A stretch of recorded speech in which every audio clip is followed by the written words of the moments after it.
Lucas 6, 37 al 42.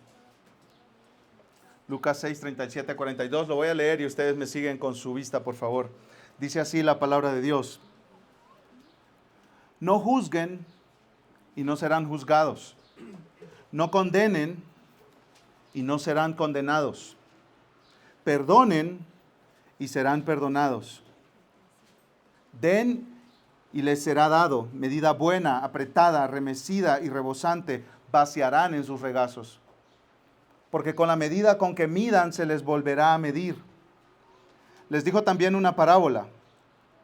¿Acaso puede un ciego guiar a otro ciego? ¿No caerán ambos en un hoyo? Un discípulo no está por encima de su maestro, pero todo discípulo, después de que se ha preparado bien, será como su maestro.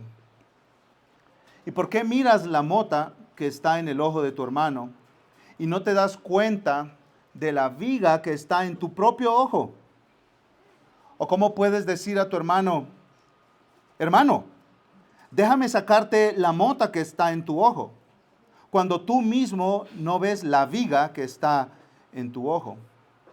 Hipócrita, saca primero la viga de tu ojo y entonces verás con claridad para sacar la mota que está en el ojo de tu hermano.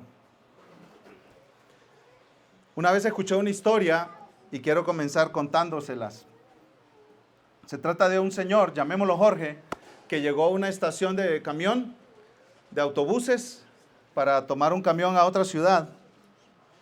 Y en lo que esperaba su camión, ya con su boleto en mano, se paró en una tiendita a comprar unas galletas y se sentó a leer.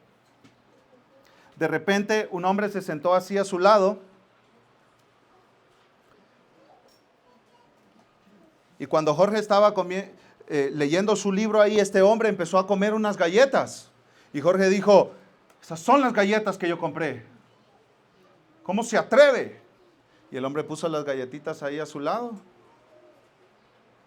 Y Jorge, con cara de molestia, miró al hombre y agarró una galleta y se la comió. Y el hombre lo volteó y le sonrió. Y tomó otra galleta y se la comió. Y Jorge decía, y este atrevido, como para marcar su territorio, acercó las galletas y agarró otra y se la comió.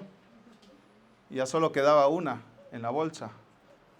Y el hombre que estaba a su lado agarró la última galleta, la partió por la mitad, se la dio con una sonrisa, se comió su mitad y se fue.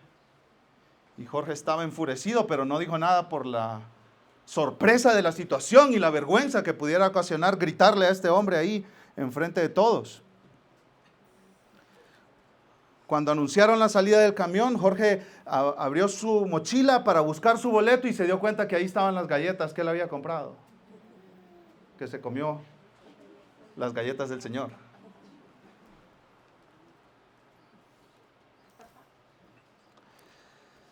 Esta historia nos ayuda a ver algo de nuestra naturaleza caída, pecaminosa.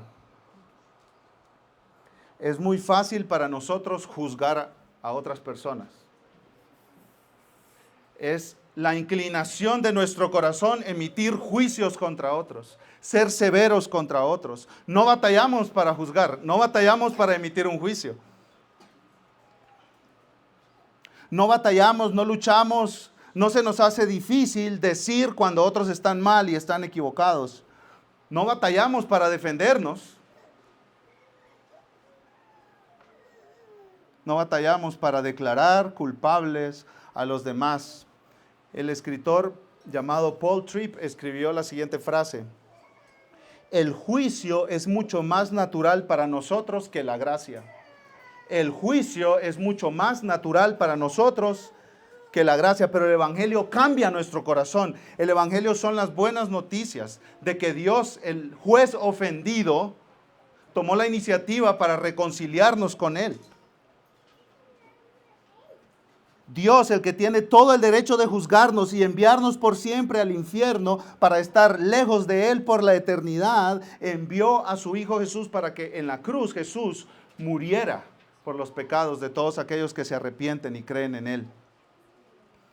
El juez del universo el que tiene derecho de juzgar, es el Salvador de los pecadores que lo ofendieron a Él. El Evangelio, este Evangelio que les estoy contando de la gracia de Dios, nos convierte a nosotros en personas que muestran gracia. Nos convierten a nosotros en personas que en lugar de emitir juicios constantes, mostramos compasión. Este Evangelio, escuche esto, mi amado hermano y hermana. Este Evangelio de la gracia de Dios nos hace sospechar a nosotros, de nosotros mismos, antes de sospechar de los demás. Este pasaje que acabamos de leer en Lucas se dirige exactamente a ese punto. Jesús nos dice qué opina Él de la actitud de juicio constante. ¿Qué opina Jesús de la actitud de crítica? ¿Qué opina Jesús de la actitud de censura contra otros, que es tan característico de nosotros? Este sermón se titula El juicio pecaminoso contra otros y lo separo en 3 partes. La primera parte, el juicio pecaminoso es rechazado por Cristo. La segunda parte, el juicio pecaminoso te hace ciego y te lleva al desastre. Y el tercer punto del sermón, el juicio pecaminoso te hace incapaz de ayudar a otros. Los voy a ir repitiendo a lo largo de la predicación. Así que comencemos. Primer punto. El juicio pecaminoso es rechazado por Cristo. Cristo rechaza el juicio pecaminoso. Cristo está en contra del juicio pecaminoso, de la actitud de crítica y de censura constante. Y tú puedes pensar en juicio y censura a nivel nacional. Estar criticando por todo a los gobernantes o a los que ponen las leyes o a los de la Comisión Federal de Electricidad o a los del CIAPA. O estar crítica y crítica y crítica, ese tipo de crítica. Y también lo puedes trasladar a tu hogar. Los esposos que no paran de criticarse, los esposos que no paran de señalarse sus defectos uno al otro. Y es una competencia como un deporte de a ver quién encuentra más faltas en el otro. Y los padres que hacen lo mismo con sus hijos. Y lo puedes trasladar el mismo concepto a la iglesia local también. El deporte de criticar las iglesias. El deporte de criticar los líderes. El deporte de criticar a otros hermanos de la congregación. Esto tiene aplicaciones para todas las áreas de nuestra vida y también el área laboral. El primer punto, el juicio pecaminoso es rechazado por Cristo. Jesús, cuando llegamos a Lucas 6, está en la mitad de su ministerio, casi en la mitad de su ministerio. Su ministerio comenzó cuando Juan lo bautizó y lleva aproximadamente unos 18 meses de ministerio enseñando en diferentes pueblos, sanando enfermos, expulsando demonios de endemoniados, enseñando a personas más cercanas a él que se llamaban sus discípulos. Y aquí en este punto medio de su ministerio ya escogió a 12 que él ha llamado apóstoles, los 12 apóstoles. Los eligió como en una montaña. Y después bajó de la montaña a un llano y empezó a predicar. Habían multitudes ahí de diferentes partes, incluso de otras ciudades. Y ahí está en este llano y empezó a enseñar. Imagínate una multitud como de 10,000, 15,000 personas más o menos. Y Jesús está enseñando ahí. Y los apóstoles están en primera fila, los discípulos de Jesús más atrás, cientos de ellos. Y después multitudes que han venido para ser sanados, han venido por curiosidad, quizá Jesús les da una Big Mac gratis milagrosa, etc. Entonces, ahí están miles de personas escuchando a Jesús. Y este se llama, o es conocido como el Sermón del Llano. Y Jesús ya habló de quiénes son los bienaventurados en este sermón. ¿Quiénes son los felices, dichosos, satisfechos que están completos, que no les hace falta nada? Son los que dicen, Dios te necesito, primero para salvarme y luego cada minuto y cada segundo de mi vida. Esas son las personas satisfechas, felices, dichosas, llenas, plenas. Pero también Jesús habló del amor hacia los enemigos. Una característica del reino de Cristo y de sus seguidores es que aman a sus enemigos. Aman a sus enemigos y hacen bien a los que los ofenden e insultan. Y oran por ellos. Y mira cómo termina esa sección del Sermón del Llano. versículo 35, Lucas 6, 35 y 36. Antes bien, amen a sus enemigos y hagan bien y presten no esperando nada a cambio. Y su recompensa será grande y serán hijos del Altísimo, porque Él es bondadoso para con los ingratos y perversos. Versículo 36. Sean ustedes misericordiosos, así como su Padre es misericordioso. Y una manera de mostrar misericordia como nuestro Padre nos ha mostrado misericordia es no juzgando a los demás, no teniendo una actitud crítica y de censura y de condenación. Y Jesús dice, versículo 37, un imperativo, un mandato, un mandamiento: no juzguen y no serán juzgados. No juzguen. Y estas palabras ahí, no juzguen, son palabras que nos llaman a detener algo que estamos haciendo. El punto no es, si en algún momento en el futuro tú tienes ganas de juzgar, no juzgues. Ese no es el punto. El punto es, tú tienes una actitud crítica y de juicio, deja de hacerlo. Ese es el punto de Jesús. Deja de juzgar, deja de hacer algo que estás haciendo. Jesús conoce perfectamente nuestra naturaleza pecaminosa. Él sabe quiénes somos y cómo pensamos. Él sabe que tenemos la tendencia constante de emitir juicios contra otros. Nosotros pensamos que somos los jueces del mundo, pensamos que somos los jueces de las demás personas. Culpables todos los demás, yo, inocente. Y Jesús dice, dejen de hacer eso, dejen de juzgar. Ahora, no juzguen, eso no puede ser absoluto, porque si no, no existiría entonces un sistema de justicia, ¿cierto? Entonces sería pecado ser un juez. Y nosotros sabemos que Dios ama la justicia y que Dios en su pueblo, en Israel, en el Antiguo Testamento estableció personas que emitían juicios. Por ejemplo, Moisés fue un juez y el pueblo venía con sus dagas y se las presentaban a él y él tenía que emitir un juicio. Y Moisés no estaba pecando por eso. R.C. Sproul hace una diferencia muy útil en este caso. Él dice que hay dos tipos de juicio. Un juicio de discernimiento, donde tú estás valorando una situación. Por ejemplo, si un socio te traicionó y se robó un dinero y luego viene contigo y te dice, ¿qué te parece si hacemos otro negocio? Y tú le dices, no, porque tú eres un ladrón. Él no te puede decir, no juzguen para que no sean juzgados. Él no te puede decir eso. Porque tú estás llamado a hacer un juicio en ese caso, a discernir, a no ser ingenuo. Dios llama al gobierno a emitir juicios contra delincuentes. Romanos dice que el gobierno tiene la espada para castigar a los malhechores. Dios llama a la iglesia a emitir juicios en caso de disciplina eclesiástica. Cuando hay una persona que dice que es cristiana, pero está viviendo en pecado y no se arrepiente, la iglesia tiene que pasarlo por un proceso que se llama el proceso de disciplina eclesiástica y tiene que emitir juicios al respecto. La iglesia tiene que emitir juicios sobre falsos maestros, sobre personas divisivas. Los jefes tienen que emitir juicios, ¿cierto? ¿No es cierto, jefes? Los jefes están aquí. Despedir a un empleado irresponsable o perezoso. Y el empleado no te puede decir, Jesús dice, no juzguen. Usted no me puede juzgar.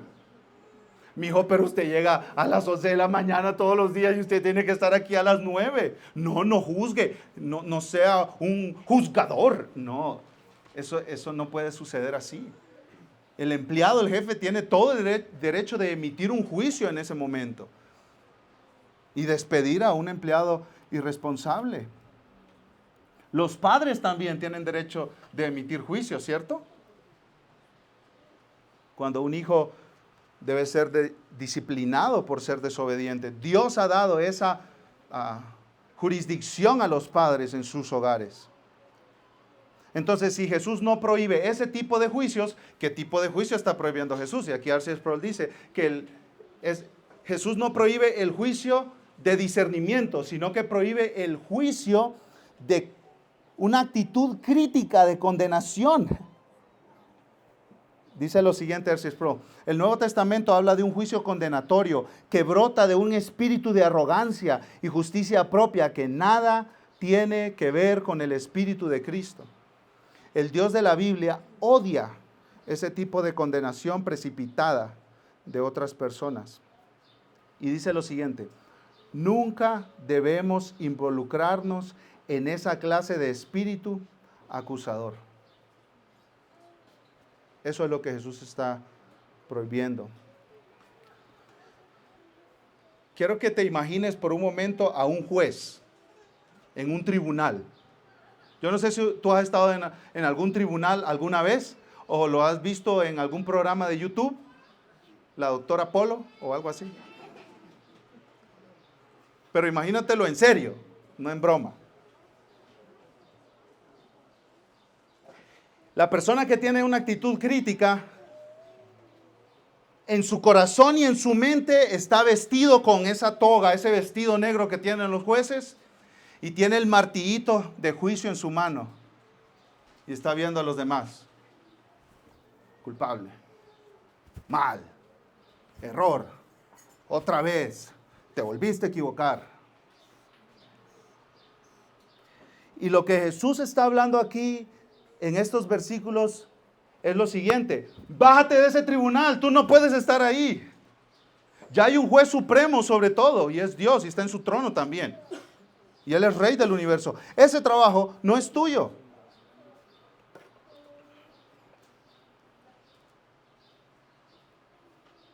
Otra vez, Jesús no prohíbe el juicio legítimo y necesario. Debemos condenar las injusticias, condenar las enseñanzas de los falsos maestros, señalar el pecado no arrepentido de alguien que dice que es cristiano. Pero lo que no podemos hacer es tener una actitud crítica de encontrar fallas en los demás. ¿Has visto cómo la gente se pone con los detectores de metales en las playas para ver si encuentra algún anillo o algún celular olvidado debajo de la arena? Bueno, hay personas que tienen un detector de fallas y ahí andan. Falla. Falla. Y esa es su vida, y esa es su actitud, y a eso se dedican, y ese es su deporte. Esa es su máxima satisfacción. Me puse a pensar por un momento, ¿por qué no tener una actitud de juicio, censura y crítica pecaminosa contra otros? Y saqué 5 razones que me vinieron a la mente y se las quiero mencionar rápidamente aquí. ¿Por qué no tener esa actitud de juicio y crítica constante y pecaminosa? 1, porque en la mayoría de los casos no conoces todas las circunstancias de la vida de la persona. No tienes información suficiente para emitir un juicio seguro. Mis hijos me dicen eso muy a menudo. Yo rápido quiero poner una disciplina y ellos me dicen: papá, pero es que eso no sucedió así como tú estás diciendo. Entonces yo en vez de preguntar qué pasó y en lugar de informarme, emito un juicio inmediato. Y dice Jesús, eso no está bien. Segunda razón, porque en la mayoría de los casos no conoces el corazón, las motivaciones ni los pensamientos de la persona a la que juzgas.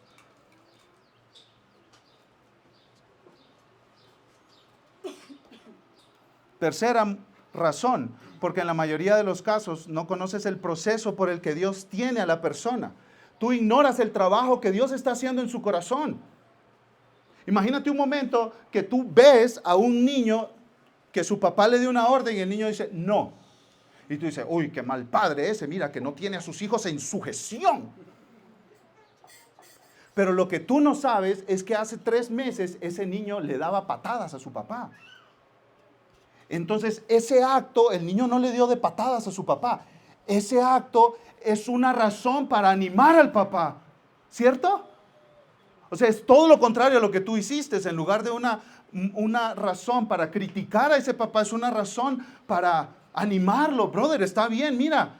Antes ese niño te hubiera dado 3 mordidas, 2 patadas y un pellizcón. Y ahora solo te dijo que no. Están avanzando, brother. Qué bueno, anímate. O imagínate a la esposa que le hizo una mala cara al esposo así, y tú la viste. Voy a hablar con esa señora que no se somete a su esposo con alegría y gozo. Pero lo que tú no sabes es que hace 2 años esa señora estuvo a punto de matar a ese marido porque le tiró un sartén de esos de metal, iron cast.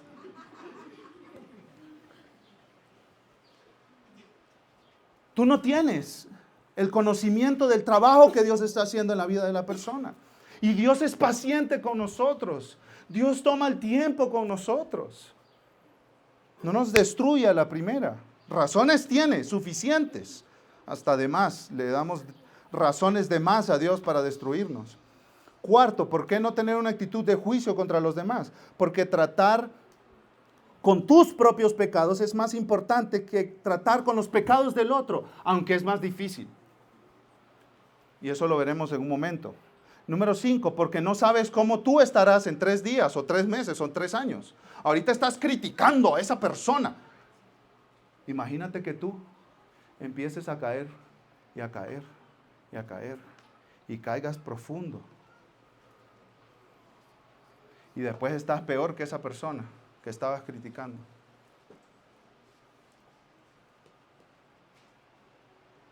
Y entonces ahora pides misericordia, pides gracia, pero tú no la tuviste con nadie. Gálatas 6:1 dice, hermanos, aun si alguien es sorprendido en alguna falta, ustedes que son espirituales, restáurenlo en un espíritu de mansedumbre. Mansedumbre es poder bajo control. Tú puedes aplastar a esa persona por su pecado, pero tú controlas ese poder que tú tienes, y eso significa mansedumbre. Y después Pablo da la razón. ¿Por qué, Pablo? ¿Por qué restaurar con mansedumbre? Mirándote a ti mismo, no sea que tú también seas tentado. O sea, tú tienes debilidades. Hermanos, nosotros somos capaces de cometer las peores atrocidades de pecado que nos podemos imaginar. David cayó en adulterio y asesinato del esposo de la mujer con la que cometió adulterio. Salomón cayó en idolatría, el hombre más sabio del mundo después de Jesucristo. Sansón, el hombre más fuerte. Si hombres más sabios, más fuertes y más piadosos que nosotros han caído en pecados tan horribles y tan vergonzosos, tú y yo no estamos tan lejos de ahí, ¿eh? Entonces mostramos misericordia, y cuando nos toque a nosotros, que ya nos tocará, otros muestran misericordia con nosotros también. Jesús dice, no juzguen y no serán juzgados. Y ahí la idea es, y no serán juzgados por Dios. Esto es, si tú siembras una actitud de crítica y de condenación, cosecharás condenación sobre ti. Y sigue diciendo Jesús, no condenen y no serán condenados. Es como un sinónimo. Así hacían los judíos cuando enseñaban, un paralelismo. Es un sinónimo de no juzgar. No condenen y no serán condenados. Y dice un comentarista, James Edwards, que la palabra condenen ahí da a entender dureza de corazón y falta de compasión. O sea, tienes un corazón duro y no eres compasivo. Entonces rápido vas a señalar el error en el otro. De nuevo, cito a R.C. Sproul, me gustó mucho esta frase. Debemos resistir con toda nuestra mente tener un espíritu negativo. Lo repito, debemos resistir con toda nuestra mente tener un espíritu negativo en tu matrimonio, en tu hogar, con tus hijos, en tu trabajo, con tus compañeros, en la iglesia. Después Jesús dice, perdonen y serán perdonados. Perdonen, esa palabra se refiere a dar libertad a alguien. Si alguien pecó contra ti, está en deuda contra ti por el pecado que cometió, pero tú le dices, eres libre, ya no me debes nada. Eso significa perdonar. Si no perdonas, dice Jesús, estás en serios problemas, porque estás demostrando que no comprendes o no has recibido el perdón de Dios en Cristo. Incluso en el Padre Nuestro decimos, ¿no? Perdónanos nuestras faltas como nosotros también perdonamos a nuestros deudores. Y después Jesús explica esa parte del versículo y dice, porque si ustedes no perdonan a otros, tampoco su Padre los perdonará. Jesús, ¿de qué estás hablando? ¿Que la salvación se gana por perdonar a otros? No, la salvación se demuestra cuando tú perdonas a otros. Tú estás diciendo, yo soy salvo, porque mira cuánto perdón he recibido. Hoy voy a perdonar a mi hermano que pecó contra mí, mucho menos de lo que yo pequé contra Dios. Escucha las palabras de Martín Lutero, que predicó un sermón sobre estos versículos en 1523. Dice lo siguiente: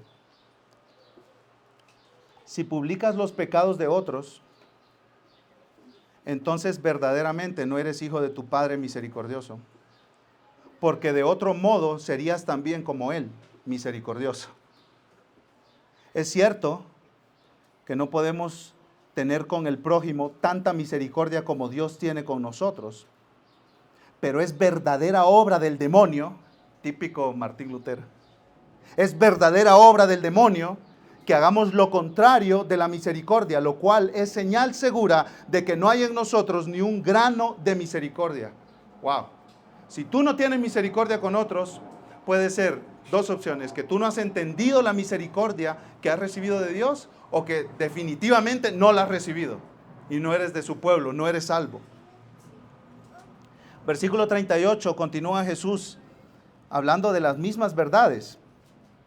Den, otro mandato ahí, den y les será dado.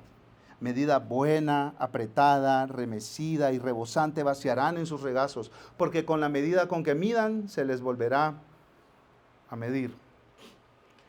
Quizás tú digas, bueno, Daniel, sí, tú me estás hablando de juzgar, de ser criticón, de andar buscando las fallas en los demás. ¿Sabes? Yo estoy aprobado ahí, porque yo no critico a nadie. En boca cerrada no entran moscas. Calladito me miro más bonito. Yo no digo nada. Pero Jesús dice, tú no te puedes quedar ahí. Tú tienes que hacer el bien. O sea, tú estás llamado a intencionalmente hacer cosas positivas por otros. No es suficiente, dice Jesús, con no juzgar, no condenar, perdonar los pecados de otros.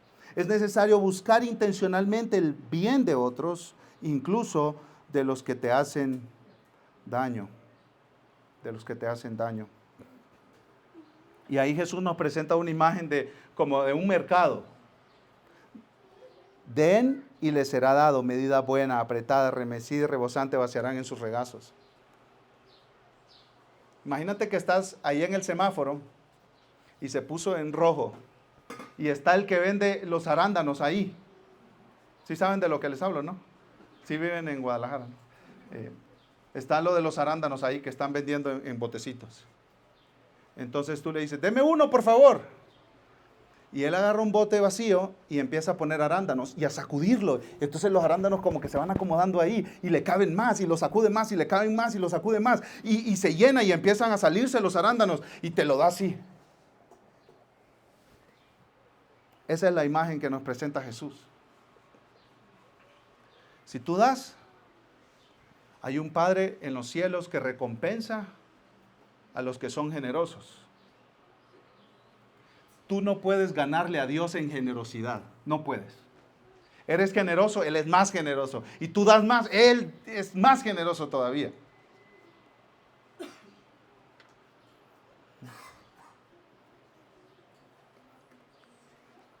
¿Qué quieres recibir del Señor? Ese es el punto de Jesús aquí. ¿Qué quieres que Dios te dé? Seguramente no quieres juicio, ¿cierto? Porque si tú le pides a Dios que haga justicia, tú eres el primero que te vas al infierno eterno. O sea, tú no quieres recibir justicia de Dios. Tú quieres recibir gracia y misericordia. Tú quieres que Él te dé misericordia, tú quieres que Él te dé gracia. ¿Por qué no ofreces esa misericordia? ¿Por qué no ofreces esa gracia? ¿Por qué no ofreces esa compasión? ¿Quieres el perdón de Dios? ¿Por qué no perdonas a los que te ofenden? Dice un comentarista, Dios retribuirá o recompensará abundantemente, generosamente a los miembros de la comunidad cristiana que sean generosos con otros, especialmente en este tema de cuando veas a alguien pecando, cuando veas a alguien en error, ser generoso con ellos, compasivo con ellos, bondadoso con ellos, como Jesús es contigo. Aplicación. No voy a decir mañana es lunes ahorita. Voy a decir hoy es domingo. Y yo quiero aplicarlo a la iglesia, a la comunidad que estamos construyendo con la ayuda de Dios aquí. Muchas personas se especializan en el deporte de criticar a las iglesias y a los pastores. ¿Cierto? Y si ese es tu deporte, la vas a pasar muy bien aquí entre nosotros. Porque aquí hay una tonelada de cosas que criticar. Empezando por este pastorcito chafa que se han conseguido.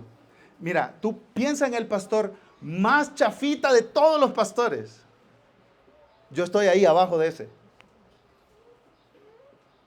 Y algunos de ustedes ya se dieron cuenta. Me dice, están pensando, Daniel, no, eso no lo tienes que decir. Un amigo en son de broma, un amigo de Colombia en son de broma me dijo, hey, estoy preocupado por tus ovejas ahí, qué pastor más chafita tiene.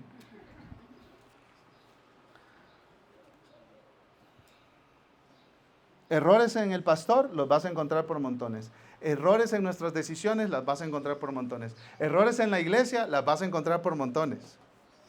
Pero de verdad, el anhelo de mi corazón es que desarrollemos entre nosotros una cultura de buscar evidencias de gracia antes de buscar razones para criticarnos unos a otros. Si nosotros queremos buscar razones para criticarnos, las vamos a encontrar. Pero con la ayuda de Dios trabajemos para crear una cultura donde estemos buscando evidencias de gracia. Podemos criticar muchas cosas. Pero ¿qué te parece si mejor hacemos una lista de las cosas buenas que Dios está haciendo entre nosotros?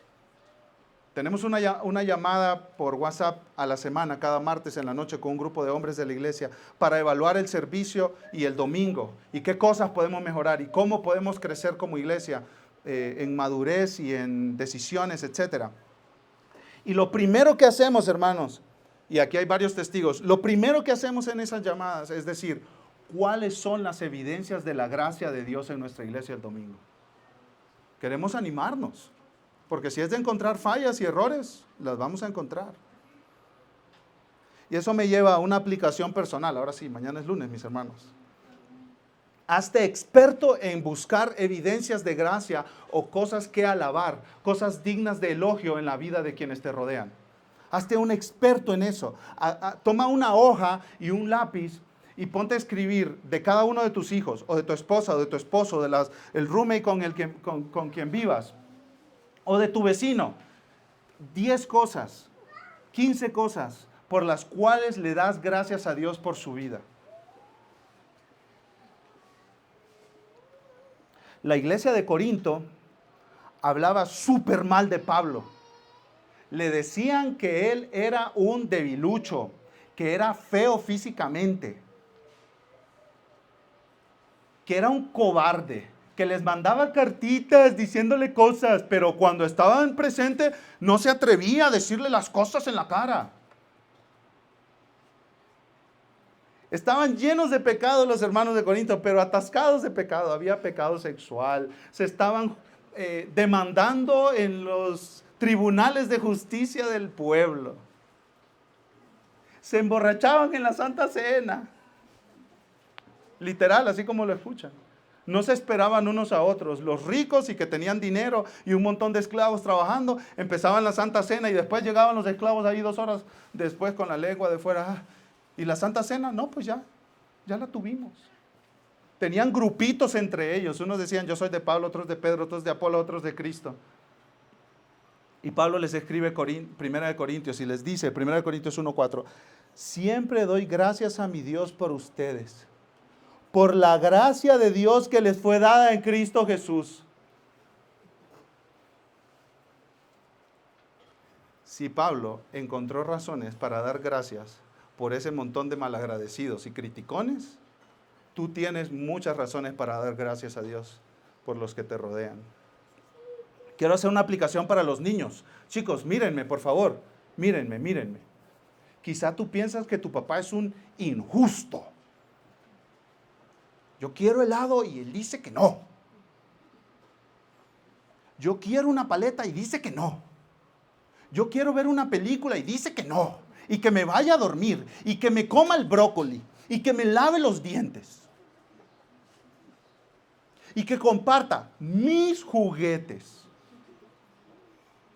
Y claro, tú puedes tener un montón de cosas que criticar de tu papi y de tu mami. Pero ¿qué cosas buenas les puedes decir a ellos? ¿Qué te parece si tomas una hoja y les haces una carta? Y les dices todas las cosas buenas que ellos hacen por ti. Papi, gracias por comprarme esta ropa. Y no andar en chones en la calle. Papi, gracias por comprarme esa comida y por decirme que me la coma porque me hace bien. Papi, gracias, mami, gracias por decirme que me lave los dientes. Porque después yo voy a agradecerte más, porque voy a tener dientes bonitos. Y tú puedes pensar en todas las cosas buenas que hacen tus papás. No solo estarles diciendo las cosas malas que hacen. Ellos hacen muchas cosas buenas. Ahora, papás, ¿dónde aprenden los hijos a ser criticones? Con ustedes. ¿Dónde aprenden mis hijos a hacer juicio y a criticar? Conmigo. Ellos aprenden más por el ejemplo que por todas las palabras que tú le puedas decir. Entonces nosotros dirigimos el camino. Ese era el punto 1, el juicio pecaminoso es rechazado por Cristo. Veamos el punto 2, el juicio pecaminoso te hace ciego y te lleva al desastre. En segundo lugar, el juicio pecaminoso te hace ciego y te lleva al desastre. Versículo 39. Les dijo también una parábola o una historia de la vida real para traer una aplicación de la vida espiritual. ¿Sí? Esta es una imagen que todo el mundo, en todos lugares, en todos los países, esta es una imagen que todo el mundo entenderá. Pregunta: ¿acaso puede un ciego guiar a otro ciego? ¿Cuál es la respuesta ahí automática? Negativo. Eso no es posible. ¿No caerán ambos en un hoyo? Claro que sí pueden caer en un hoyo. Y en el primer siglo, en el tiempo de Jesús, la gente abría muchos huecos porque buscaban agua. No tenían agua potable en sus casas como nosotros aquí, que llega en tuberías. Ellos tenían que abrir pozos y cavar hondo. Y a veces entre abrir un pozo y otro no encontraban agua y algunos hoyos se quedaban ahí abiertos. Entonces imagínate ir caminando por cerca del Galilea y ser ciego, no poder ver y pues no te das cuenta, hay un hoyo. Pero ahora imagínate la escena de un ciego diciéndole a otro: yo te voy a guiar, yo te voy a dirigir, yo te voy a llevar. Los dos van a caer en un hoyo, dice Jesús.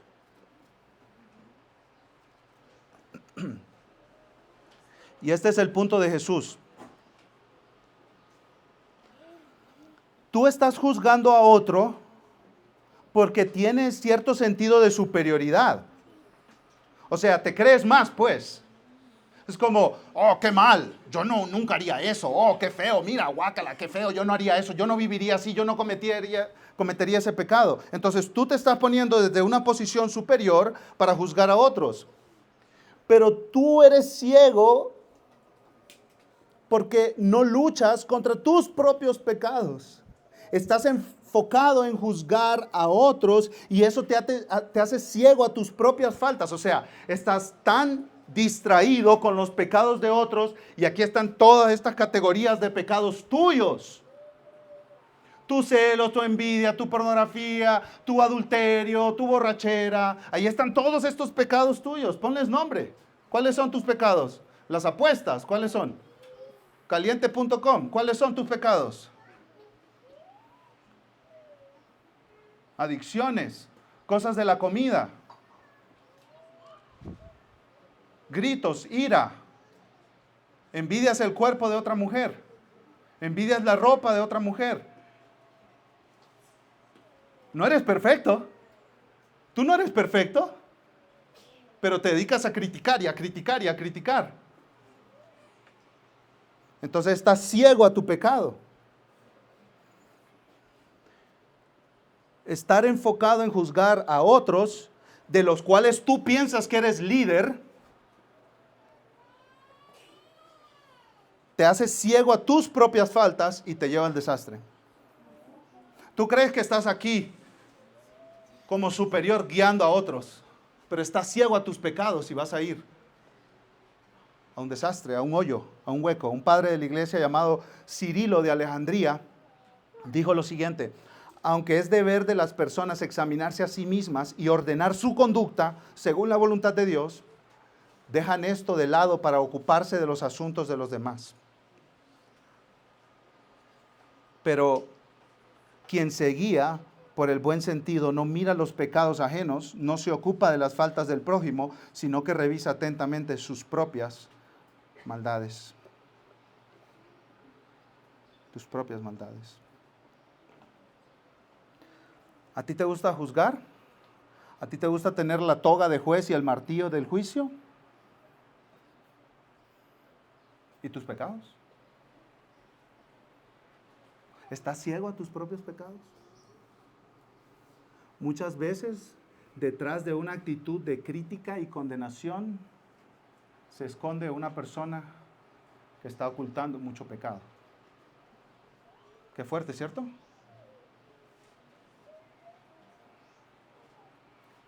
No digo que siempre es el caso, pero digo que muchas veces eso es lo que sucede. Y dice Jesús: hey, vas por mal camino, eso te va a llevar a la destrucción. No estás viendo bien, no estás viendo claramente. Tener una actitud de juicio pecaminoso, censura, condenación y reprensión contra otros te lleva al desastre. En versículo 40 Jesús dice: un discípulo no está por encima de su maestro, pero todo discípulo, después de que se ha preparado bien, será como su maestro. Y Jesús dice: es peligroso que tú te atribuyas la autoridad de un juez sobre otro, porque estás replicando en otros un espíritu de crítica despiadada.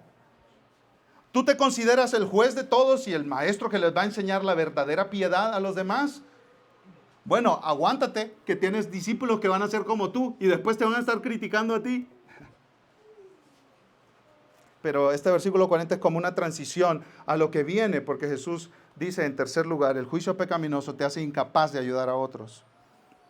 Vimos en primer lugar, el juicio pecaminoso es rechazado por Cristo. En segundo lugar, el juicio pecaminoso te hace ciego y te lleva al desastre. En tercer lugar, el juicio pecaminoso te hace incapaz de ayudar a otros. Versículo 41.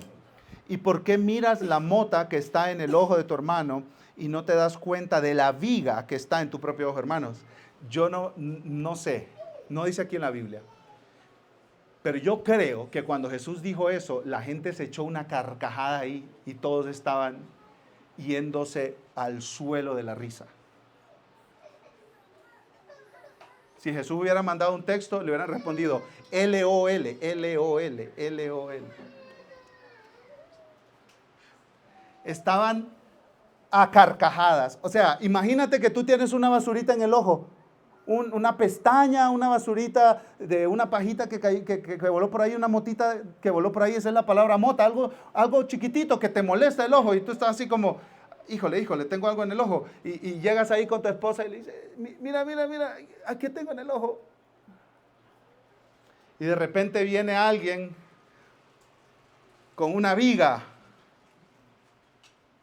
Es un soporte de un techo. Un soporte de una casa, una columna, cruzándole la cabeza. Déjame te ayudo, mijo.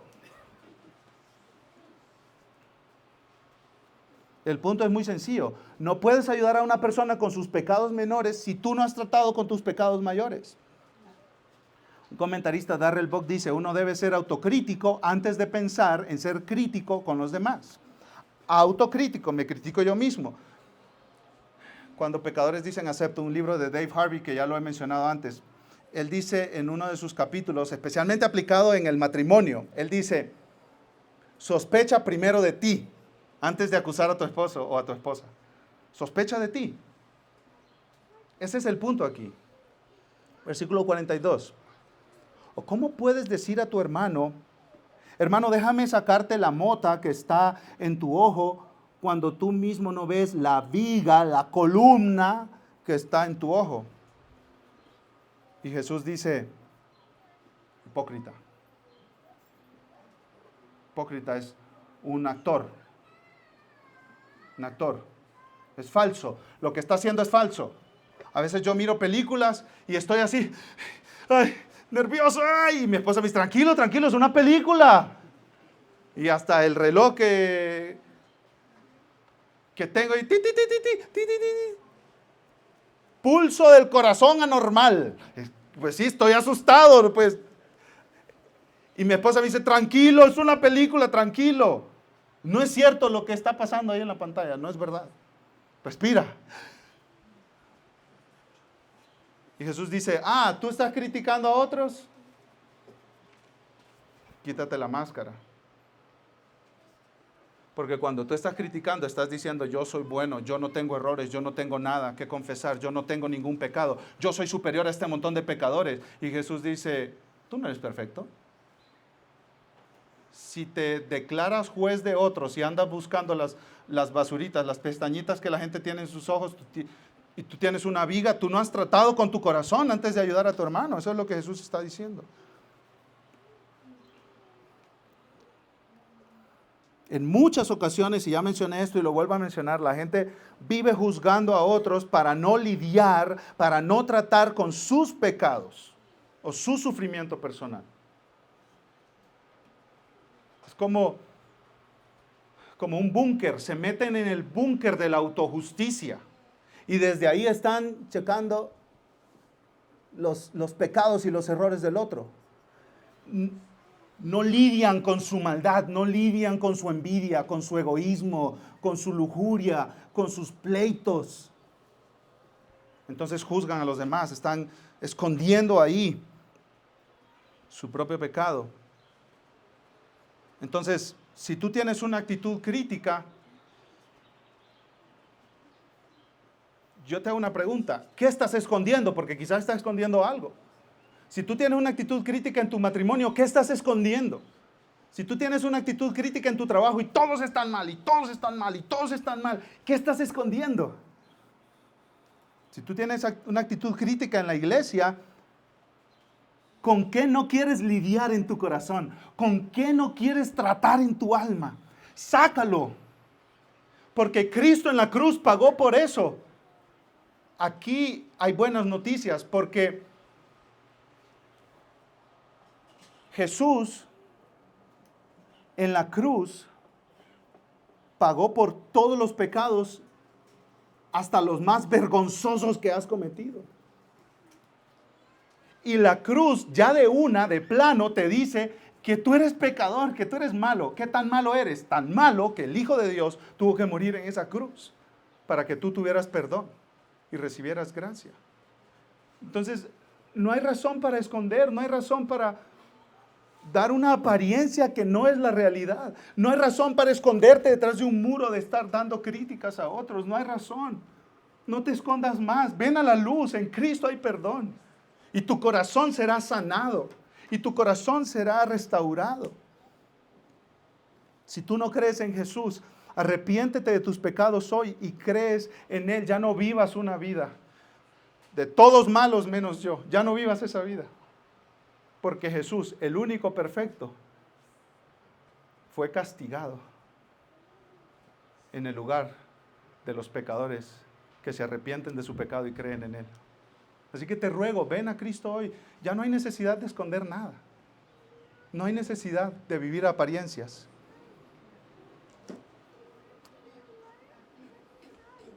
Jesús termina diciendo, saca primero la viga de tu ojo y entonces verás con claridad para sacar la mota que está en el ojo de tu hermano. Y esto es muy interesante, fíjate, porque Jesús aquí no está diciendo, no le digas nada malo al otro. No. Lo que Jesús está diciendo es, trata con tu corazón, trata con tu pecado. Ve con Dios de rodillas, pídele ayuda a un cristiano maduro, piadoso, y dile, necesito confesarte esto.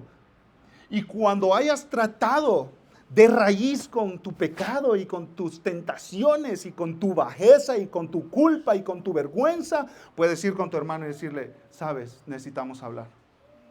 Hay una pestañita ahí en tu ojo. El punto no es quédate callado. Ese no es el punto, mis amados hermanos. El punto es trata con tu corazón para tratar con el pecado de otros. Entonces es una comunidad donde todos nos estamos ayudando, donde todos nos estamos sirviendo. Es una comunidad donde, hermanos, escúchenme, por favor, esto es muy importante. Es una comunidad en la que todos somos enseñables.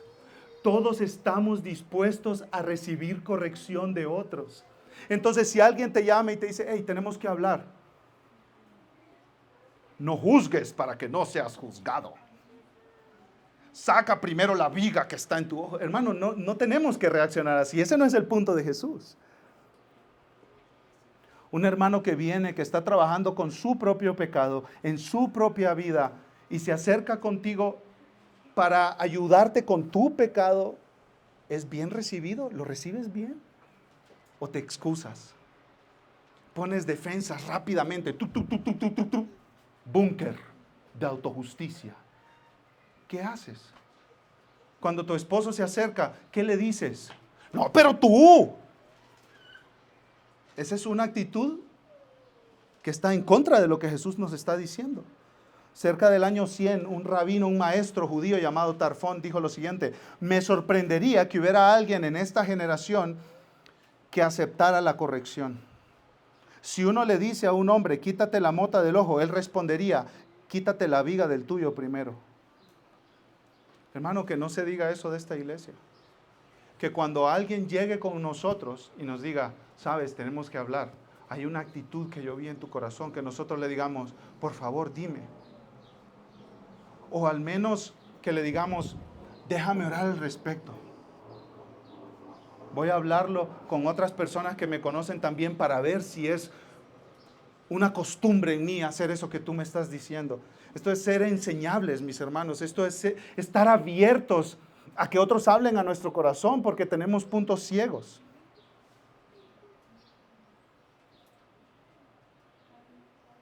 Y aquí hay un último punto, mis hermanos, y con esto termino. Si tú tratas con tu pecado, si tratas con la viga que está en tu ojo, vas a poder ayudar con paciencia a tu hermano con su pecado. Porque tú sabes lo difícil que es lidiar con tu pecado. Tú sabes lo difícil que es hacer morir tu pecado, ¿cierto? O sea, si tú has tratado con tu pecado, tú sabes las lágrimas que has derramado. Señor, quita esto de mi corazón, por favor. Padre, yo no puedo seguir siendo irascible, iracundo, gritón en mi casa, pero lo sigo haciendo. Señor, perdóname, yo te necesito, Padre.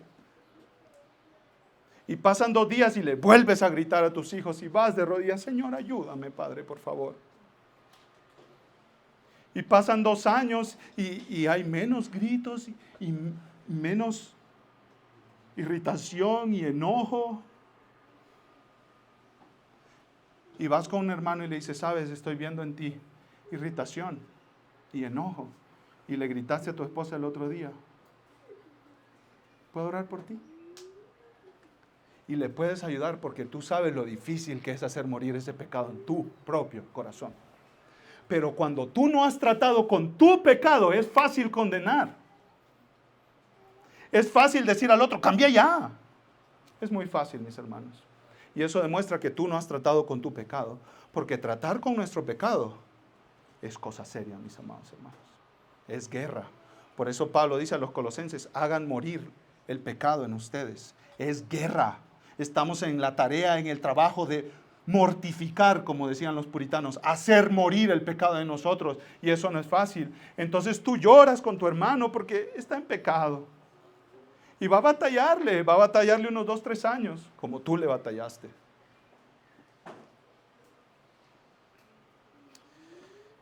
Y de todo esto es nuestro ejemplo Jesús. que trata con nosotros con gracia y con misericordia. Y hoy nos dice a todos nosotros, yo el primero, no te vayas condenado a tu casa. Recibe la compasión y la misericordia y la gracia que Jesús te dio y te demostró en la cruz y te la demuestra cada día.